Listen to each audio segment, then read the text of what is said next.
आपल्या मागे कधी पराक्रम होणार नाही, असं कधी होणारच नाही. तर हे असं का? आणि हे कधी झालं मी सांगते तुम्हाला. त्याच्या आधी इथे बघू शकता तुम्ही. मी इथं माझ्या पिल्लूच्या शाळेची टिफिन बॅग आहे.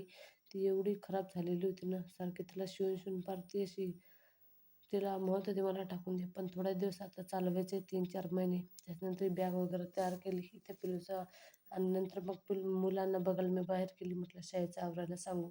त्याच्यानंतर मला हा कैचीवाला इथं भेटला. कारण की 2 वर्ष झाले माझी कैची इथं घरात पडलेली आहे आणि बिचारी कामात नाही, तर मला काही बाकीचे कामही होत नाही मग पटकन कैचीला धार वगैरे लावून घेतली आणि घरात एक चाकू होता त्याला पण लावलं. म्हटलं भाजी कट करण्यासाठी चाकू छान राहील.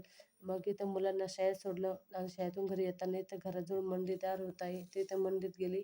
ही भाजी कशाची आहे आणि कशाची नाही मला माहिती नाही. तुम्ही नक्की कमेंटमध्ये सांगा. नंतर घरी आली आणि बाथरूममध्ये काम आवरायला चालली होती, तर लगेच डोक्याला नळ लागला आणि संध्याकाळी हा ज्या चाकूने मला सकाळी आनंद दिला, त्याने माझा शेवटचा आनंद असं हे करून टाकलं डायरेक्ट. बघू शकतो एवढी धार लागली ना हाताला.